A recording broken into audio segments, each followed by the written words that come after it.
He noticed the change in her voice before he saw the change in her heart. It was a subtle shift, almost imperceptible to anyone else. But for Mark, who had spent a decade memorizing every note of his wife Sarah's laughter, every sigh, every whispered goodnight, it was as loud as a siren.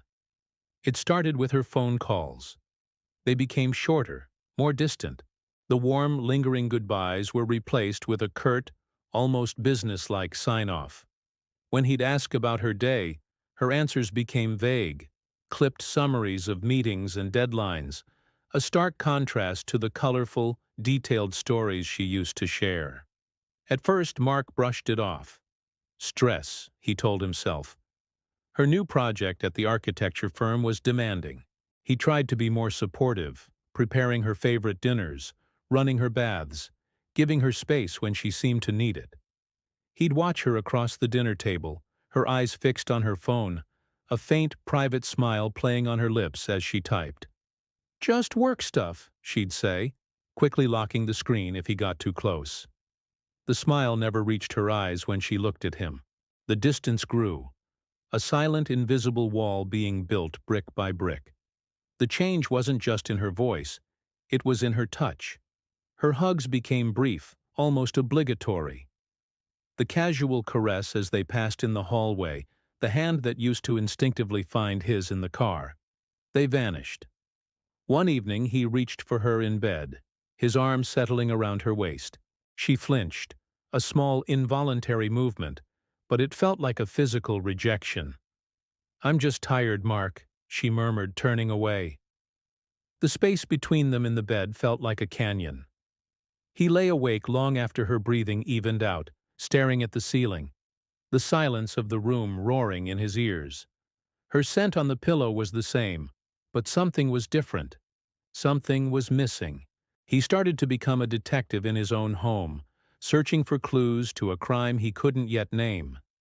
He noticed new clothes in her closet, dresses and blouses in a style she'd never worn before. She started going to the gym, her dedication sudden and intense. He found a receipt for a hotel bar, tucked into the pocket of her coat, a place far from her office, dated on a night she claimed she was working late. Each discovery was a small paper cut to his heart, tiny wounds that collectively began to bleed him dry of hope. He confronted his own reflection, asking the man in the mirror if he was just being paranoid, if he was creating a story out of thin air. But the hollow feeling in his gut told him otherwise. The breaking point came on a Tuesday. Sarah called, her voice bright, almost giddy. She was going out with the girls from work for a celebratory dinner. "Don't wait up, it might be a late one," she chirped. The tone was so forced, so artificially cheerful, it made the hairs on his arms stand up. He said okay, his voice a monotone whisper. He hung up and sat in the quiet house, the ticking of the clock marking the seconds of his unraveling. He knew with a certainty that chilled him to the bone that she wasn't with her friends. The change in her voice had finally revealed the change in her heart. He wasn't just hearing it anymore, he was feeling its devastating consequences. Driven by a desperate need for the truth, Mark did something he never thought he'd do. He drove to the hotel from the receipt. He parked across the street, his heart pounding a frantic rhythm against his ribs. He felt like a stranger in his own life, watching a movie he didn't want to see. An hour passed. Then, under the warm glow of the hotel entrance, he saw her. She was laughing, her head thrown back in a way he hadn't seen in months, and her hand was clasped in the hand of a man he didn't recognize. The man leaned in and whispered something in her ear, and her smile widened.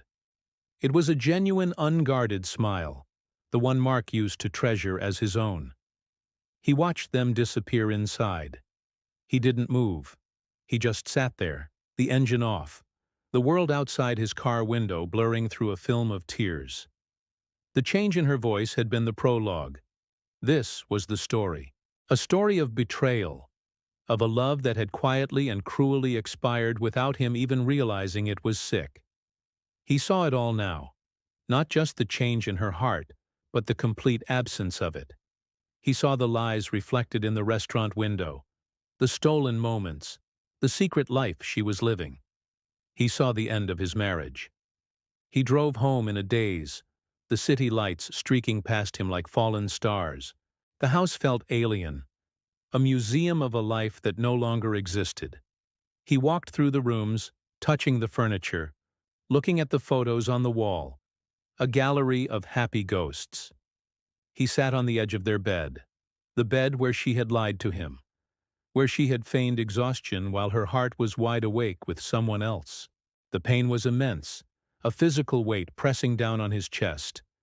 It wasn't just anger he felt, but a profound, bottomless sadness. The woman he had married, the woman he had built a life with, was gone. In her place was a stranger who sounded like his wife, but whose heart beat for another. When she finally came home, well after midnight, she found him sitting in the dark living room. She flicked on the light, startled. "Mark, you scared me. I thought you'd be asleep." Her voice was still light, but it faltered when she saw the look on his face. There were no accusations, no shouting, just a quiet, devastating calm. He didn't need to say a word. She saw the broken pieces of their life reflected in his eyes. "Mark," she started, her voice now barely a whisper, the facade crumbling. "How was dinner with the girls?" he asked, his own voice flat, devoid of emotion. Her face paled. The silence that followed was heavier than any words could ever be. In that silence, he heard it all. He heard the lies, the excuses she was trying to formulate, the confession she couldn't bring herself to speak. The change in her voice had started as a whisper, a subtle shift in tone. Now it had ended in a deafening silence that signaled the end of everything they had ever been. He stood up, walked past her without a word, and went to the guest room, closing the door on his marriage, finally ready to face the music of his new, solitary life.